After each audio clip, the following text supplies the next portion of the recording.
Oke, selamat datang di podcast Sekolah Birokrasi bersama saya Amril Hans dan Profesor Dr. Sangkala MA.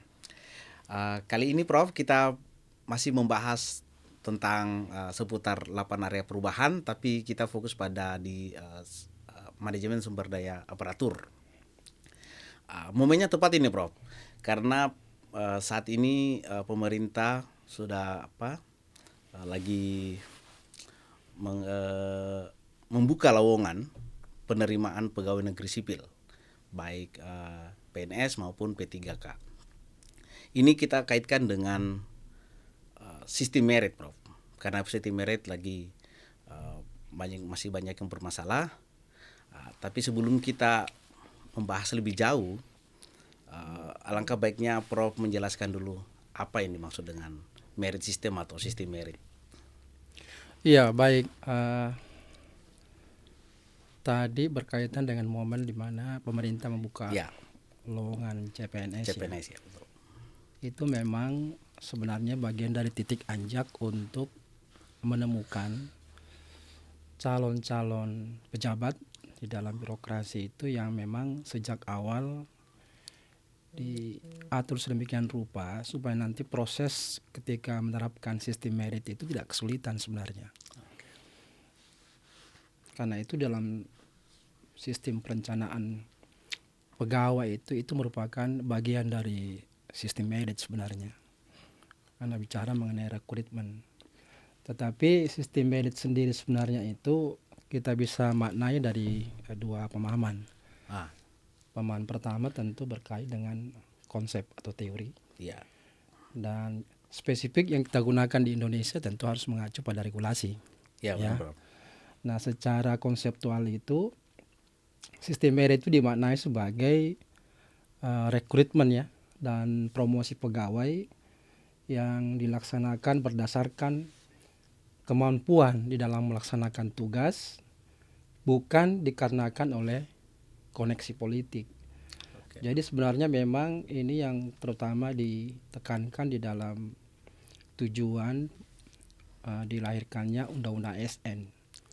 Ya, di mana memang di dalam Undang-Undang ASN itu memang sudah ditekankan bahwa dengan Undang-Undang ASN ini diharapkan akan melahirkan pegawai yang berintegritas, kemudian profesional, netral, bersih dari praktek KKN, mampu menyelenggarakan pelayanan publik bagi masyarakat, dan tentu mampu menjalankan peran sebagai unsur perekat persatuan dan kesatuan bangsa. Jadi netralnya itu menekankan di situ sebenarnya, bahwa seorang ASN itu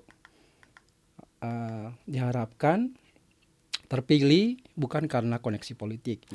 Jadi sistem merit sebenarnya ini ada sejak ahli yang disebut Max Weber itu yang terlalu menekankan bahwa seseorang diangkat dalam jabatan itu karena prestasi, bukan karena atribut-atribut lain gitu.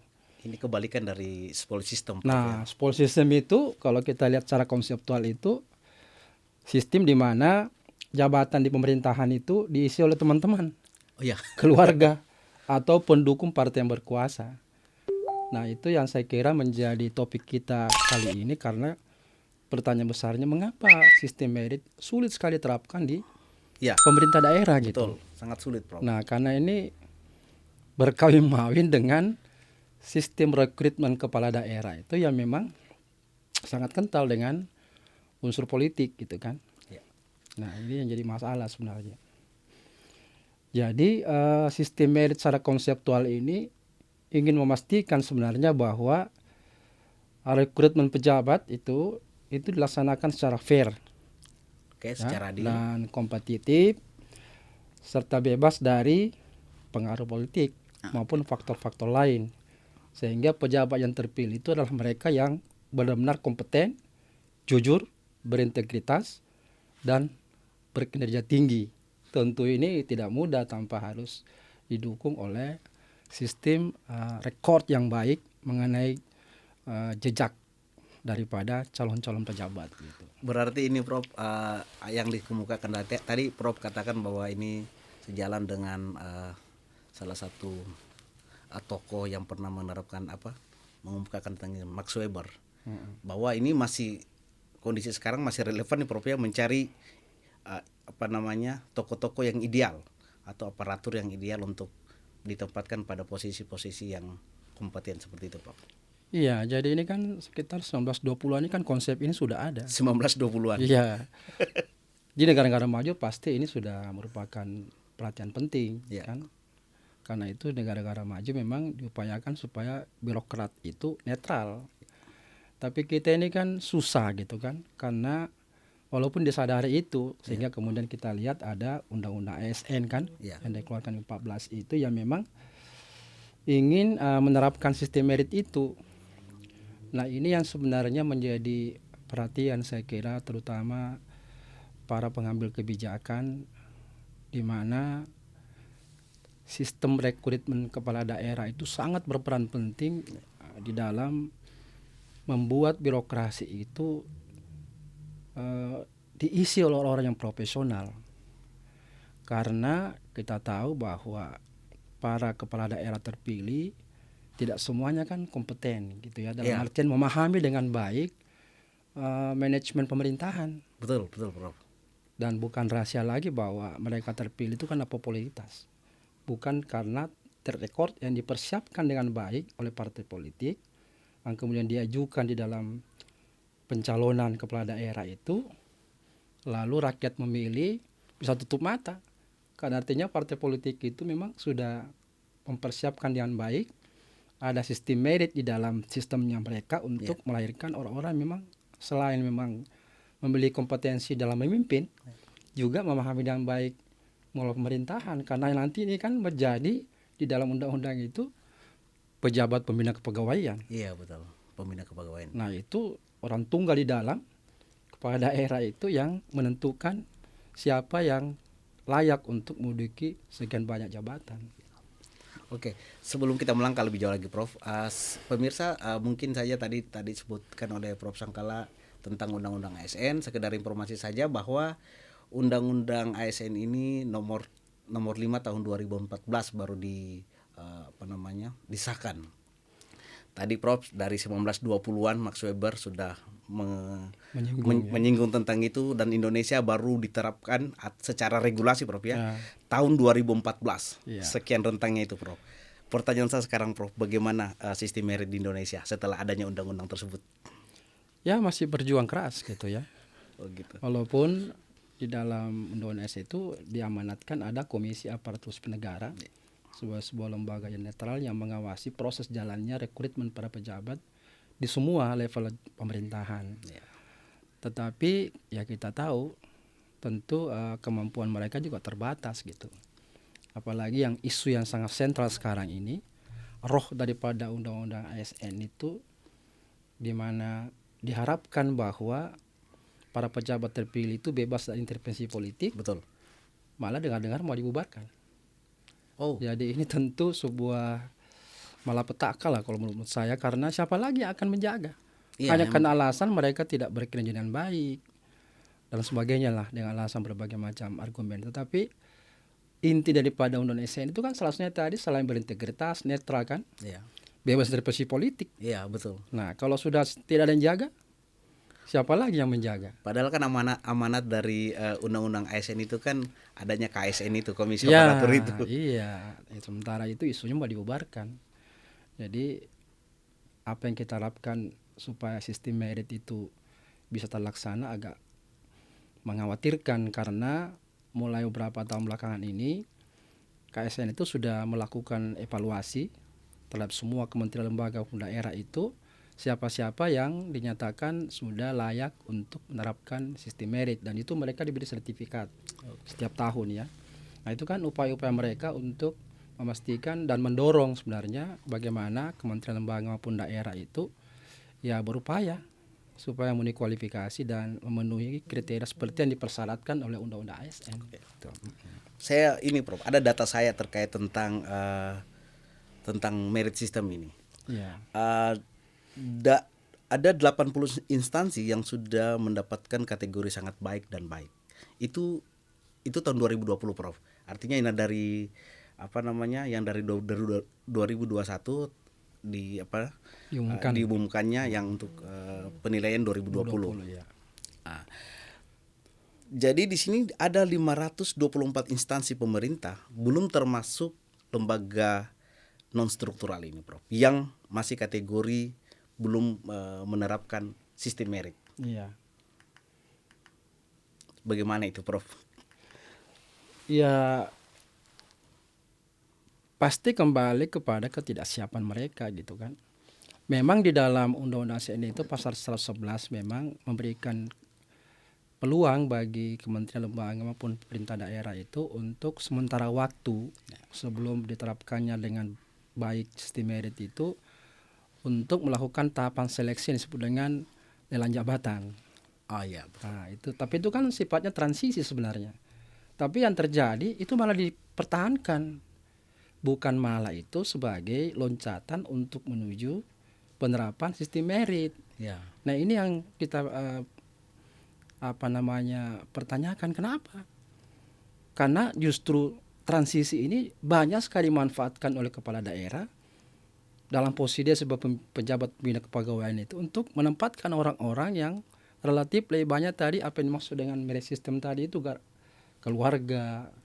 Ya kan, sistem itu sistem itu yang mereka yang memiliki kontribusi atas terpilihnya dia sebagai kepala daerah. Berarti tim sukses gitu ya. Ya, itulah itu. Jadi nah itu merusak memang karena prinsip dasar birokrasi itu semua pejabatnya bahkan seluruh orang dalam birokrasi itu bekerja itu didasarkan pada kompetensi. Kan tidak ada orang dalam birokrasi itu punya jabatan.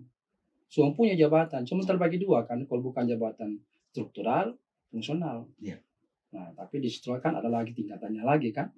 Tapi artinya bahwa semua orang punya jabatan. Karena itu rekrutmennya itu dasarnya tadi yang secara mendasar disebutkan oleh Max Weber itu didasarkan pada kompetensi, bukan dasarnya atas apa-apa lain, tidak ada sebenarnya. Sehingga memang birokrasi itu cara rekrutmen itu rasional, bukan emosional, bukan karena kedekatan pertimbangan lain gitu. Nah ini yang saya kira menjadi perjuangan. Jadi itu yang saya sebutkan di awal tadi bahwa tanda kutip ya, sepanjang partai politik tidak melakukan pengkaderan, tidak mempersiapkan calon-calon pilkada untuk duduk di pemerintahan, terutama keterkaitan dengan bagaimana pengalaman mereka dan track record mereka mengenai bagaimana memimpin ya pemerintahan atau birokrasi itu, maka cenderung melakukan tindakan yang anomali sebenarnya. Kan satu sisi itu kepala daerah itu ketika dia mencalonkan diri, dia itu kan pasti menjanjikan berbagai macam program-program yang taruh tanda kutip populer kan. Ya. Nah, harus dicapai. Tapi begitu memimpin, mesin birokrasi ini tidak dijadikan sebagai kendaraan penting di dalam menjadikan program itu terwujud dengan bantuan mesin birokrasi. Oke, Prof. Di sini saya punya data terkait tentang sistem merit ini. Dari data yang saya peroleh bahwa sekitar 524 instansi ini belum meningkatkan kapasitasnya, sehingga masih dibutuhkan katanya pembinaan terkait tentang sistem merit. Namun ada 80 instansi yang sudah masuk kategori sangat baik dan baik. Tapi dari 524 itu masih dalam batas yang sangat besar itu, Prof. 524. Menurut Prof, dari data yang ada ini bagaimana itu, Prof, sistem meritnya? Iya, ini menunjukkan bahwa 7 tahun ya, perjuangan untuk mendorong kementerian, lembaga, pemerintah daerah itu untuk menerapkan sistem merit itu nampaknya belum optimal gitu kan. Ya, sejak 2014, Prof ya. Iya, karena ya KSN sendiri itu tentu tidak bisa bekerja sendiri. Ya. Dia kan bersifat pengawasan eksternal kan. Walaupun mereka punya tugas dua, jadi preventif dan sekaligus penindakan, tetapi kan kalau di dalamnya tidak ada upaya untuk membangun itu jadi sulit juga gitu. Nah ini yang saya pikir memang akar masalahnya itu ada di top level pemimpin di birokrasi, yaitu kita bicara ke pemerintah daerah berarti kepala daerah. Nah, kepala daerah ini tentu berasal dari mana? politik, Prof. Ya kan dari partai politik. Karena Iya. itu kan udah ASN sudah menekankan bahwa seseorang itu memang diangkat memang bebas intervensi politik. Nah, jadi menurut saya ini KSN sendiri sebagai sebuah lembaga yang independen tidak mungkin bisa berhasil tanpa bantuan semua pihak gitu kan. Jadi kita coba lihat dari hulunya. Jadi semestinya memang itu partai politik itu memiliki sistem pengkaderan calon-calon kepala daerah untuk mampu menduduki pemerintahan. Jangan karena popularitas, karena memiliki banyak kesanggupan untuk mendanai kampanye dan sebagainya, dipilih oleh rakyat, disajikan kepada rakyat calon-calon yang tidak memenuhi kualifikasi tadi, tidak ada pilihan lain, ya kan harus dipilih. Nah, berarti kan kita bisa bayangkan dalam masa 5 tahun kepemimpinan dia itu sebagai pembina pejabat kepegawaian itu, bagaimana mengelola ASN sebagai inti daripada birokrasi. Ya, kalau kemudian tidak memahami dengan baik cara-cara mengelola birokrasi, khususnya bagaimana menemukan orang-orang tepat untuk menduduki semua jabatan yang ada dalam birokrasi. Nah, ini tentu kerja bersama. Jadi ini kerja berat memang. Dan fakta itu menunjukkan tadi bahwa ya masih sebagian besar, bukan baru tinggal separuh, tapi sebagian besar belum menerapkan sistem merit. Karena itu memang menurut pengamatan saya itu memang sangat bergantung kepada komitmen kepala daerah. Mau tidak meninggalkan sistem penempatan pejabat itu betul-betul karena merit, prestasi, bukan karena pertimbangan-pertimbangan lain. Jadi kalau pertanyaan besarnya, mengapa di daerah itu sulit menerapkan sistem merit? Ya tanya kepada daerahnya. Mau tidak? Ini menjadi dilema mungkin, Prof ya. Tadi yang pertama itu karena pengaruh politik atau partai politik, karena kadernya juga menjadi kepala daerah, Prof. Di satu sisi kepala daerah juga ingin menerapkan itu, yang kemudian ini bisa jadi bertentangan dengan keinginan dari partai tertentu, Prof, atau partai politik tersebut yang mengusung kepala daerah itu. Sebagai leader dalam hal ini, posisi sebagai kepala daerah harusnya kayak gimana, Prof, untuk coba tetap menerapkan sistem merit, karena ini kan amanah undang-undang ASN juga harus dilakukan seperti itu. Iya, jadi ya harus memang menjadi komitmen semua pihak gitu. Karena Bawaslu Malaka baik kepala daerah ketika dia sangat bergantung pada partai yang mengusung. Kemudian tanda kutip oknum-oknum di partai politik itu menginginkan sesuatu yang tidak seharusnya gitu kan. Nah, ini tentu tantangan gitu. Jadi memang partai itu harus memang memiliki prinsip dasar untuk memajukan calon-calon kepala daerah itu memang untuk memperbaiki bangsa ini. Bukan sekedar memenangkan pertarungan pilkada lalu kemudian ketika memimpin menghilangkan momen 5 tahun itu hanya untuk kepentingan sesaat itu. Jadi seorang calon yang diajukan kepada daerah itu mestinya menjadi negarawan gitu. Karena kalau tidak, ini yang jadi masalah. Makanya kalau kita lihat data tadi yang masih ratusan itu pertanyaan besar sekali. Kenapa sampai demikian? Padahal persoalan mendasar untuk menerapkan sistem merit itu ada pada kepala daerah. Kalau dia mengatakan laksanakan, sangat mudah itu. Karena orang-orang di birokrasi itu bukan orang bodoh, bukan orang yang tidak sudah sangat paham karena berpuluh-puluh tahun menangani, tapi dia terhambat untuk menerapkan itu ketika tiada perintah. Ingat, birokrasi itu bergantung pada perintah. Betul. Karena menggunakan prinsip unity command, kesatuan komando. Siapa nakodanya mengatakan laksanakan, kalau tidak gitu. Struktural ya, Prof ya. Sangat penting gitu mengenai komitmen leader gitu. Jadi itu sebenarnya. Karena itu kalau kita lihat misalnya hasil-hasil survei yang dilakukan oleh KSN tentang penyebab kenapa kemudian netralitas itu rendah, itu banyak sekali. Kalau menurut KSN itu ketidak netralan ASN itu dianggap hal yang lumrah. Itu sekitar 4,9%. Jadi itu bahayanya kalau ketidaknetralan itu dianggap sudah hal biasa saja. Itu kan berarti ketakutannya nanti menjadi sebuah kebiasaan, sebuah nilai. seperti layaknya koruptor itu kan tidak lagi dipandang sebagai orang yang sangat terhina di masyarakat, malah jadi artis kan. Makanya Mm-mm. apa namanya, eh, para birokrat, aparatur juga itu kemudian ikut memainkan apa, permainan politik juga, Prof, demi mengusung calon-calonnya agar mempertahankan posisinya seperti itu. Nah itu jadi implikasi dari tidak ada sistem merit itu, maka para pejabat atau calon seseorang yang mau menduduki sebuah jabatan itu tidak didasarkan lagi pada merit system, tapi tingkat kedekatan.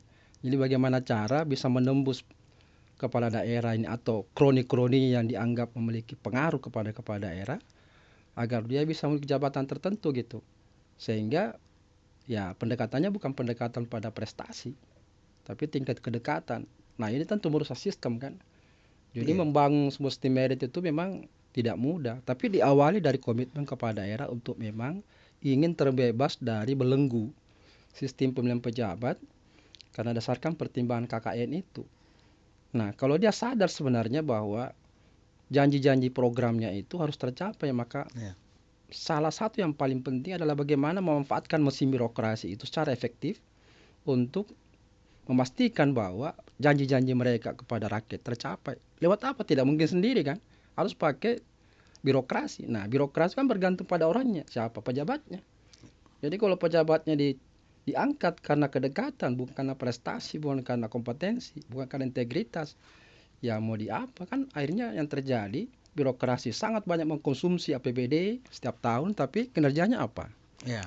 Saya kira kan kita kemarin pernah membahas mengenai bagaimana akuntabilitas kinerja pemerintah daerah kan? Sakit itu, Prof, Sangat berkait. sangat sedikit sekali yang bisa dikatakan membanggakan. Iya. Sangat rendah karena akibatnya itu uang yang digunakan itu dibelanjakan bukan pada upaya untuk bagaimana tujuannya itu mensejahterakan rakyat, tapi sekadar membiayai kegiatan, Iya. tapi tidak berorientasi pada upaya mensejahterakan masyarakat. Nah itu yang terjadi. Jadi sangat sangat berkorelasi sebenarnya kalau sistem merit tidak diterapkan, berimplikasi pada kinerja pemerintah daerah itu yang tidak efektif. Masih ada lagi tidak, Prof, yang dari hasil survei dari KSN itu yang Mm-mm. yang mempengaruhi sistem merit tidak bisa berjalan maksimal ini? Iya, jadi menurut hasil survei KSN itu 5,5% itu disebabkan kurangnya integritas ASN untuk bersikap netral. Oke, 5,5%. Nah, 7,7% itu adanya intervensi Ah, atau tekanan dari pimpinan, terutama itu biasanya bagi incumbent yang ingin terpilih kembali itu secara berjenjang itu diperintah dari atas ke bawah. Jadi bawahannya diperintah, ini terjadi seperti itu, iya. diklaim kamu tugasmu memenangkan di wilayah kamu gitu. Kan itu. Jadi tidak heran kemudian banyak sekali incumbent itu yang bisa terpilih kembali karena menggunakan mesin birokrasi untuk memperkuat uh, kemampuan dia untuk terpilih kembali, tapi bukan kemampuan terpilih kembali karena prestasi kinerjanya yang membanggakan gitu Iya, iya. kan. Tidak semua begitu, tapi banyak juga ya memang ya karena kinerja bagus. Banyak kita lihat daerah itu yang terpilih kembali padahal mungkin dari sisi kemampuan keuangan rendah, tapi karena masyarakat sudah pintar bisa melihat bagaimana prestasi ketika menjabat misalnya di level bawah atau ketika dia sebelumnya, itu kemudian masyarakat dengan senang hati memilih lagi. Iya. Jadi bukan dengan cara memanfaatkan mesin birokrasi untuk digerakkan sebagai tadi penentu kemenangan. Nah, jadi banyak sekali nih. Nah, ini yang kita lihat banyak terjadi ya. Jadi ada sekitar 15,4% hasil riset KSN itu menunjukkan bahwa eh, tidak netral itu karena ada hubungan kekeluargaan atau kekerabatan dengan calon gitu ya. Ya itu menjadi masalah besar di Indonesia itu, Prof. Iya. Menjadi gitu. Iya.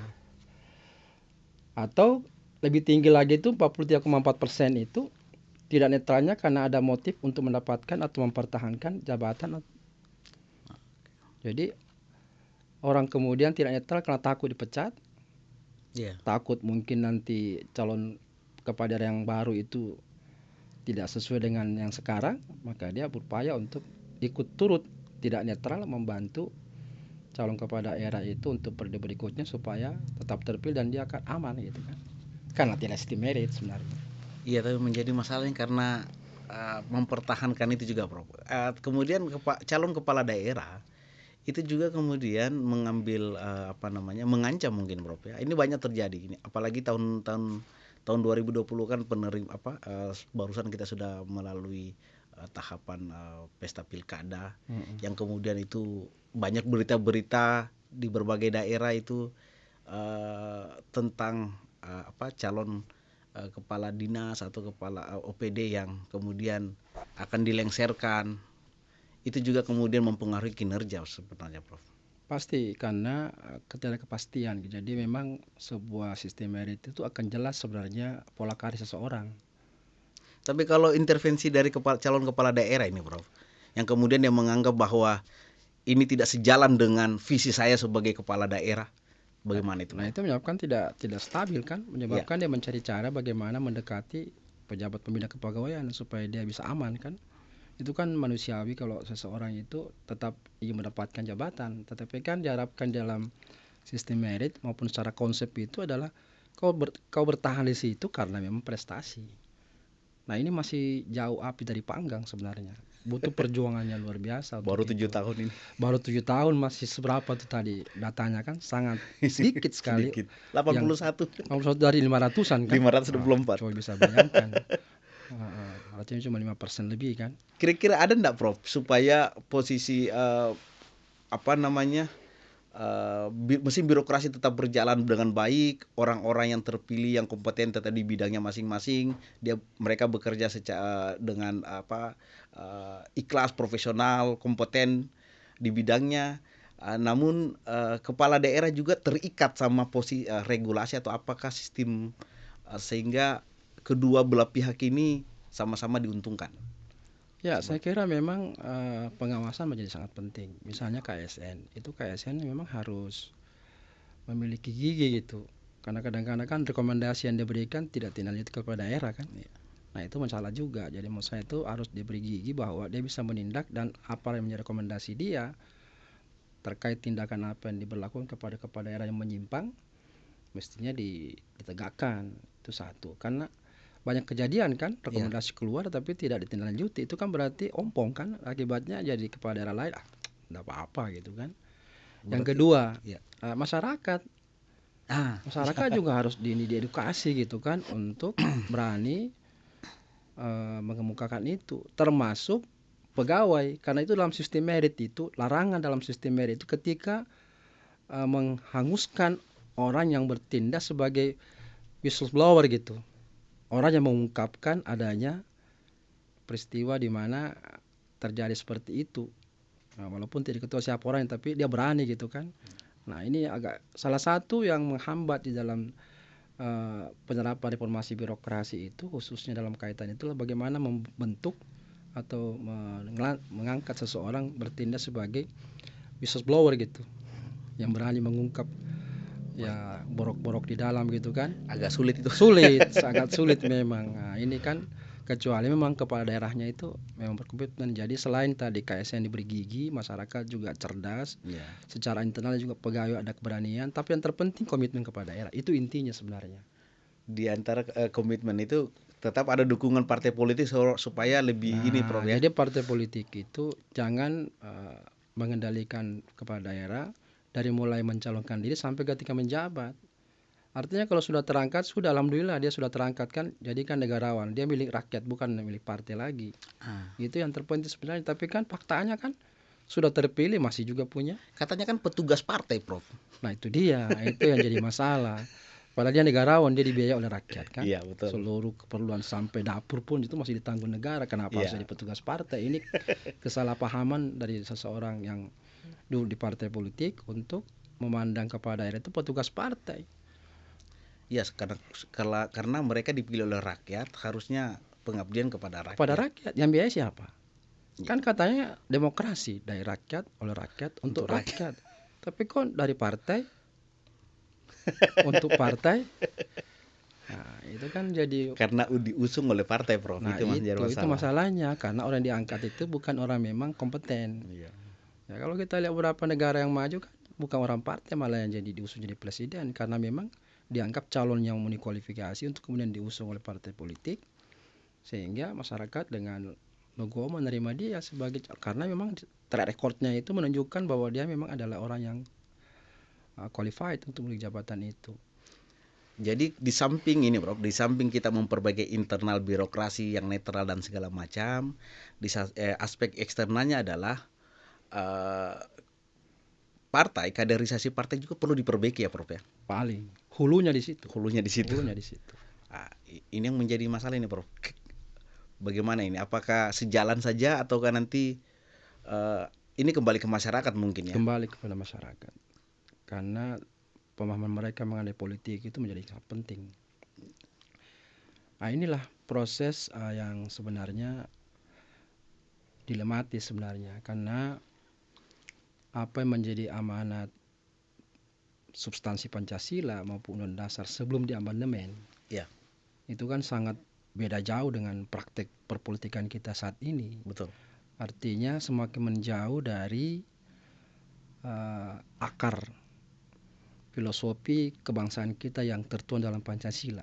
Misalnya di pasal 4, sila keempat, kan musyawarah mufakat. Tapi betul. Diterjemahkan di dalam Undang-Undang Dasar Pembahasan amandemen itu kan voting. Namanya sebagai voting dalam PP-nya ya. Nah itu kan sama-sama demokrasi, tapi kan demokrasi Indonesia itu kan menurut apa yang dirumuskan pendiri kita, bangsa kita kan musyawarah. Musyawarah, betul. Bukan voting, karena voting itu adalah prinsip dasar nilai-nilai yang berkembang di negara-negara yang menganut individualisme. Oke. Jadi ingin saya sampaikan bahwa penyebab carut marut sebenarnya birokrasi itu kalau kita tarik ke atas, ke hulunya itu karena bergesernya dari nilai-nilai dasar kebangsaan kita yang berasal dari nilai Pancasila ke individualisme dan liberalisme. Jadi secara tidak langsung sistem demokrasi kita itu liberal dan jauh dari sifat kegotong royongan, tapi individualisme. Karena voting itu adalah dasarnya individualisme. Di dalam negara-negara yang menganut liberalisme dan individualisme itu seseorang itu sangat dihargai, sehingga kedudukan dia itu dijamin oleh negara, sehingga sistem pemilihan presiden kepada daerah itu ditentukan sejauh mana terpilih, terterima oleh masyarakat lewat jumlah, ya kan? Sehingga apa yang dikemukakan dilakukan mereka itulah bukan win-win solution, tapi zero sum game. Bisa bayangkan kalau 50+1 yang menang, ada 49% yang kecewa. Betul. Tidak dipandang apa-apa dalam negara demokrasi yang menganut prinsip liberalisme individualisme. Bodoh amat kan? Yang jelas saya menang dari sisi angka. Tapi Indonesia kan tidak, musyawarah. Ada kesepakatan di mana semua orang happy. Nah ini yang tidak terjadi. Jadi itu yang kemudian salah satu penyebab kemudian sistem perpolitikan kita yang mempengaruhi birokrasi itu karena filosofinya bergeser. Ya kan? Nah itu katanya restart, kita itu negara yang mengedepankan hukum. Hukum adalah panglima, tapi prakteknya hukumnya itu dirubah. Undang-undang dasarnya dirubah. Betul. Dengan mengadopsi isme-isme yang tidak berasal dari kultur kita. Saya kadang-kadang memberikan perumpamaan itu, seseorang yang ingin dipercantik misalnya, tinggikan hidungnya, lalu dioperasi plastik. Tapi dagingnya itu daging dari orang lain. Apakah daging itu akan bersemai di dalam hidungnya orang itu yang mau diperbaiki? Tidak, dia akan membusuk. Karena bukan diambil dari daging yang sama selnya. Betul. Nah sama Indonesia negara berbeda dengan negara liberal, diambil sistemnya, dibawa masuk, dipraktekkan di Indonesia yang bertentangan dengan kultur dasar kita. Akibatnya apa yang terjadi? Setiap pilkada ribut, ngontok-ngontokan, tidak ada musyawarah kan, menjatuhkan, menjelekkan. Itu apa? Kan sangat individualisme. Jadi secara tidak langsung merusak kultur kita gitu. Jadi sistem kenegaraan kita ini menghancur leburkan kultur kita yang dari dulu dibangun dengan kesepakatan, dengan musyawarah. Nah ini yang saya kira perlu dirumuskan ulang. Jadi kalau kita bicara mengenai bagaimana menciptakan birokrasi yang baik, itu ujungnya diperbaiki. Karena karakteristik sistem administrasi negara itu ada pada undang-undang dasar. Undang-undang dasar dirubah, tapi Pancasilanya tidak. Kan kontras kan? Kontras, Bro. Jadi dari mulai hulu sampai ke ini semua saling tubrukan. Jadi kalau mau diperbaiki ini harus konsisten gitu, inline semua. Sehingga praktek dalam pemilihan kepala daerah juga harus seperti rohnya Pancasila. Ini sekarang sudah amandemen keempat. Mau. Mau. Ya. Ya, itu tadi Prof menjadi karena kan persoalannya sangat sangat besar ini Prof. Kembali kepada ideologi kita juga yang sudah apa namanya yang berbeda dengan apa yang diimpikan oleh founding father kita dalam membangun negara ini. Kita melangkah ke sekarang Prof, menatap kondisi saat ini. Kita harus kayak gimana ini Prof? Dalam birokrasi yang supaya tetap netral, mendapatkan pegawai yang kompeten, profesional seperti itu Prof. Ya, kembali lagi apa yang saya sebutkan tadi, bahwa semua pihak harus mau berkontribusi untuk perbaikan ini dan tidak malu-malu untuk mendrop itu regulasi yang memang merugikan gitu kan, birokrasi. Karena birokrasi kan luar biasa peranannya gitu. Terutama dalam kondisi sekarang ini, mana salah satu peran birokrasi menciptakan daya saing bangsa. Yeah. Sekarang ini gimana coba kalau birokrasinya sendiri lelet di dalam fungsinya untuk merespon dengan cepat dengan mengeluarkan regulasi, kebijakan, berbagai macam kegiatan, program yang memang untuk merespon situasi yang tidak menentu sekarang ini. Yeah, bagaimana coba kita bisa berinovasi, kreatif kalau orang-orang pejabat yang memiliki posisi komando itu tidak paham, tidak punya jiwa kreativitas, inovasi. Walaupun birokrasi diisi dengan orang-orang yang pintar secara formal pendidikannya, tapi itu kan perlu digerakkan dengan manajemen yang tepat gitu. Nah, itu semua yang saya kira bermasalah gitu. Jadi keterlibatan semua pihak untuk bersama-sama membenahi pemerintahan ini untuk melahirkan ya pemerintahan yang berbasis pada meritokrasi. Itu intinya sebenarnya. Salah satu dari sistem meritokrasi apakah itu masuk dalam lelang jabatan? Lelang jabatan salah satu, tapi itu kan kemudian di Indonesia ini kadangkala susah kita anggap sebagai sebuah meritokrasi yang murni. Iya itu. Karena justru ditunggangi kan? Iya.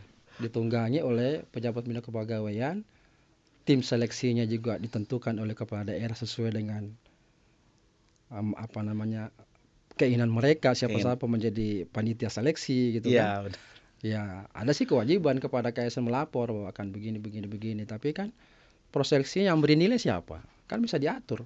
Makanya dalam Undang-Undang ASN pasal 111 itu bersifat sementara. Bukan seterusnya. Itu yang saya katakan di awal tadi, praktek kita itu diteruskan terus. Iya, padahal itu kan sementara untuk masuk ke tahapan sistem merit. Jadi mereka mendapatkan justifikasi bahwa kita ini sudah lelang jabatan terbuka, tapi itu kan di atas kertas. Tapi prakteknya di balik meja itu semua yang terpilih adalah orang-orang yang mengecewakan orang-orang yang kompeten. Nah, itu yang terjadi sebenarnya. Waduh, sangat banyak PR kita ini Prof. Iya. Bukan kita sih sebenarnya juga, di samping kita sebagai akademisi, kemudian masyarakat juga ikut mengontrol di dalamnya supaya mendapatkan pemimpin-pemimpin yang betul-betul amanah, yang betul-betul dibutuhkan oleh masyarakat. Kemudian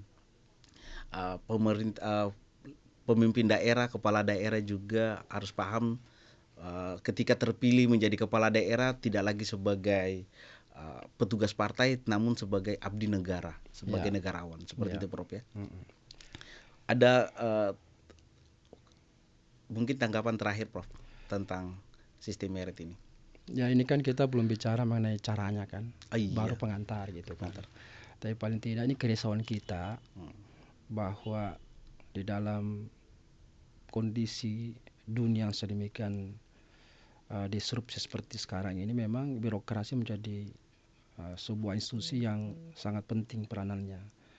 Karena di negara seperti kita ini, mungkin negara lain bukan lagi agen perubahan, tapi kita masih menjadi agen perubahan. Tanpa peran pemerintah tidak ada perubahan yang terjadi gitu kan. Walaupun sektor lain sudah bergerak baik, tetapi kondisi kita ini masih harus banyak diperankan oleh birokrasi dalam ini pemerintah untuk bisa memperbaiki. Karena apa yang kurang di Indonesia? Semuanya ada, tapi kenapa lambat ya pergerakannya itu? Ya itu tadi, salah satunya penggeraknya birokrasi pemerintah itu yang harus menjadi motor gitu. Jadi merit system itu merupakan sebuah keniscayaan untuk diterapkan. Bagaimana caranya? Nanti mungkin dalam pertemuan-pertemuan berikutnya kita Ya, itu saya. coba bahas lebih spesifik Iya. supaya ada pencerahan bagi pemerintah daerah dari mana memulainya Ya, oke. dan seperti apa caranya gitu kan. Saya kira begitu. Terima kasih Prof. Ini baru permulaan pemirsa. Kita nanti pada part 2 pertemuan keduanya nanti kita akan membahas mengenai tahapan-tahapan bagaimana melakukan sistem merit yang lebih baik lagi, tidak seperti yang sekarang ini kita atau pemerintah daerah sudah lakukan. Namun kesimpulan yang kita bisa tarik di sini bahwa sistem merit adalah sesuatu keniscayaan yang tetap harus kita lakukan. Kita sudah tahu tadi penjelasan dari Prof. Sangkala bahwa partai politik juga ikut mempengaruhi, masyarakat juga harus lebih cerdas di dalam melihat para pemimpinnya. Kemudian di samping itu mesin birokrasi dalam hal ini aparatur juga terpilih yang menjadi orang-orang yang profesional, kompeten dan mampu untuk menjalankan mesin birokrasi saat ini. Itu saja dari saya. Sampai jumpa di part 2 tentang sistem merit. Salam reformasi birokrasi.